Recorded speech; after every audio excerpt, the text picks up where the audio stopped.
අදත් මගේ channel එකත් එක්ක තුන ඔයාලව සාදරයෙන් පිළිගන්නවා. ඉතින් අද අපි කතා කරන්න යන්නේ ඇරවාන මත්ස්‍යයන්ට හැදෙන ඩ්‍රොප් අයි කියන රෝගය ගැන. ඒ වගේම අපි අද කතා කරනවා ඇරවානට ෆීඩ් කරන්න මොනවද කියන වගේ දේවලුත්. ඉතින් දිගටම මගේ channel එකත් එක්ක එකතු වෙලා ඉන්න. අපි යමු වීඩියෝ එකට.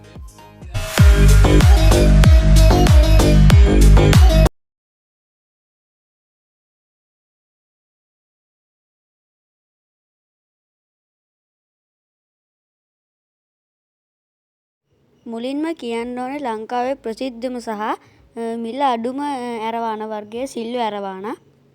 හැබැයි මිල අඩු වගේම අනිත් මාළුත් එක්ක සාපේක්ෂව ගත්තොත් මෙයාලා ගොඩක් ලොකු වෙනවා. ලොකු වෙනවා කියන්නේ මේ කට්ටිය අඩි 3ක් 3.5ක් වගේ තමයි ලොකු වෙන්නේ. ඊළඟට කියන්න ඕන ඇරවාන මාළු පොඩි කාලේදී ලීටර් 100ක විතර ටෑන්ක් එකකට දැම්ම හැකි අඩියක් විතර වෙනකන්. මේ ඇරවාන මාළුවා ලොකු වුණාට පස්සේ කියන්නේ අඩියකට වඩා ලොකු වුණාට පස්සේ අඩි 4කවත් ටැංකියක් තියෙන්න ඕන. ඒ කියන්නේ ලීටර් 400ක ටැංකියක්. ඊළඟට කියන්න ඕන මේ ඇරවාන මාළුවට ගොඩක් රෝග තියෙනවා. ඒ රෝග ගැන පොඩි හරි දැනුමක්වත් තියෙන්න ඕන. මේ ඇරවානන්ට බහුලවම තියෙන රෝගය ඩ්‍රොප් අයි කියන රෝගය. ඔයාලට ඔය පින්තූරෙ පේනවා ඇති ඇරවානගේ ඇස් තිබිය යුතු ප්‍රමාණයට වඩා පහළට ඇවිල්ලා තියෙනවා. මේ ඩ්‍රොප් අයි කියන ලෙඩේ හැදෙන්න පුළුවන් ප්‍රධාන වශයෙන්ම තියෙන හේතුකාරක කිහිපයක් මම ඔයාලට පැහැදිලි කරන්නම්. පළවෙනි කාරණාව තමයි එයාලගේ අවධානය ගන්න පුළුවන්. ඒ කියන්නේ එළියක් හරි නැත්නම් ටීවී එකක් හරි තියෙනවා නම් දවසින් වැඩි හරියක් ඒකට අවධානය දෙනවා නම් ඒක හේතුව කරගෙන මෙයාලට ඩ්‍රොප් අයි කියන ලෙඩේ හැදෙන්න පුළුවන්. ඒ වගේම දෙවෙනි හේතුව තමයි මෙයාලගේ ටෑන්ක් එකේ ඉන්න අකමැති නම් ඔයාලගේ ටෑන්ක් එක සුදුසු නැත්තම් වතුරේ ඉන්න අකමැති නම් වතුර පිරිසිදු නැත්තම් ගොඩක් දුරට හැම වෙලාවෙම වගේ මෙයාලා පනින්න බලයි. ඔයාලා කවර් කරලා තිබ්බත් ඒකේ ඔළුව වදින්න තරම් මේගොල්ලෝ සමහරක් වෙලාවට වතුරෙන් එළියට පනිනවා. ඒ හේතු නිසා මෙයාලට ඩ්‍රොප් අයි කියන ලෙඩේ මෙයාලට හැදෙන්න පුළුවන්. තවත් හේතුවක් තමයි අනවශ්‍ය වතුරට ගිලෙන කෑම එකතු කිරීම. ඔයාලට කියන්න ඕනේ ඇරවානට විතරක් නෙමෙයි ඕනම මාළුවෙක්ට විනාඩි 3-4ක වෙලාවකදී කන්න පුළුවන් කෑම මෙයාලට දෙන්න. ඒ කියන්නේ කෑම ඉතුරු වෙන්නේ නැති විදියට එයාලට අවශ්‍ය ප්‍රමාණයට කෑම දෙන්න ඕන. එහෙම නැති වුණොත් එයාගේ කෑම කන්නේ නැති තරමට ඉතුරු වෙන කෑම බිමට වැටෙනවා. ඒක නිසා එයා ඒ දෙයට වැඩි අවධානයක් දෙනවා. ගොඩක් දුරට ඔයාලා දැකලා ඇති බිමේ හැරි එයා කෑම දිහා බලනවා. කෑම කන්න උත්සාහ කරනවා. ඒක නිසා මේ ඇහෙන් බිම බලන්න මේ ඩ්‍රොප් අයි කියන ලෙඩේ තවත් මේ ඇරවානට මාළුන්ගේ වැඩි වෙන්න ඉඩ තියෙනවා. තව දෙයක් කියන්න ඕන තමන්ගේ ටැංකිය පිරිසිදු තියාගන්න ඕන.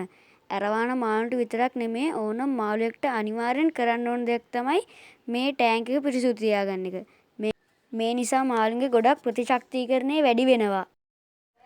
එතකොට ගොඩක් වෙලාවට මාළුන්ගේ ලෙඩ හැදෙන එක අඩු වෙනවා. ගොඩක් වෙලාවට වොයිස් ස්පොට් වගේ හරි ෆංගස් ඒ වගේ ගොඩක් දේවල් ටැංක් එක පිරිසිදු තියාගන්නවා නම් හැදෙන්නේ නැහැ. මුලින්ම ලෙඩේ හදාගන්නවට වැඩිය හොඳයි ලෙඩේ හැදෙන්නේ නැති විදිහට පරිස්සම් වෙන එක. ඒක තමයි වටින්නේ. ඒක නිසා මේ ටැංක් එක පිරිසිදු නැත්නම් ඒකත් හේතුවක් කරගෙන මේ ඩ්‍රොප් අයි රෝගය හැදෙන්න පුළුවන්. මං හිතනවා මේ ඇරවානගේ ඩ්‍රොප් අයි කියන ලෙඩේ සම්බන්ධව කට්ටියට පොඩි හරි දැනුමක් ලැබුණා කියලා. ඉතින් අපි ඊළඟට කතා කරමු ඇරවානට ෆීඩ් කරන්නේ මොනවද කියලා. මම කලින් කිව්වා වගේ ටැංක් එකේ පිරිසිදුකම වගේම හොඳ ගුණදායක කෑමක් මේ මාළුන්ට දෙන්න ඕන. ඇරවාන මාළුන්ට විශේෂයෙන්ම. එයාලා ලෙඩ ගොඩක් වර්ග තියෙනවා. ඒවට බෙහෙත් කරන්නත් තියෙනවා. මම ඒ බෙහෙත් ගැන හරියටම දන්නේ නැහැ. මම ඔයාලට කිව්වේ බහුලව තියෙන ලෙඩ වර්ග විතරයි. මම බෙහෙත් ගැන කියන්නේ නැහැ. මොකද බෙහෙත් ගැන කියද්දී වගකීමක් ඇතුව කියන්න ඕන. මොකද මම බෙහෙතක් කියලා වැරදුනොත් ඒක ලොකු ප්‍රශ්නයක් වෙනවා.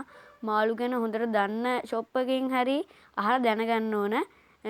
බෙහෙතක් ඒගොල්ලන්ට නිර්දේශ කරගෙන එයාලට දෙන එක තමයි හොඳම දේ. මෙයාලගේ ලෙඩ වලින් පස්සේ කෑම් වලට ආවොත් පීකුදු සුද්ධ කරපු ඉස්සන් නැත්තම් බ්ලඩ් වර්ම්ස් වගේ දෙන්න පුළුවන්. නැත්තම් ලයිව් ෆීඩින් තමන්ගේ කැමැත්ත අනුව කරන්න පුළුවන්. ලයිව් ෆීඩින් දිගටම කරන්න හොඳ නැහැ. මොකද ලයිව් ෆුඩ් දිගටම දුන්නොත් පණුව අමාරු හැදෙන්න පුළුවන්. ලයිව් ෆීඩින් වලට පස්සේ සී ෆුඩ් වගේ එහෙම නැත්තම් හොඳ බ්‍රෑන්ඩඩ් පැලට්ස් වගේ දෙන්න පුළුවන්. පැලට්ස් දෙන එක හොඳ දෙයක් වෙන්නේ පණුව අමාරු වගේ දේවල් වලින් මෙයාලා ආරක්ෂා වෙනවා. සහ ගුණාත්මක පැලට්ස් මේ ඇරවානට දෙන එක වටිනවා. ඉතින් ඔය දේවල් තමයි ෆීඩින් වලින් කතා කරන්න තියෙන්නේ. මේ වීඩියෝ එකෙන් පොඩි හරි දැනුමක් ලැබුණා කියන හිතනවා නම් අපේ channel එක subscribe කරන්න.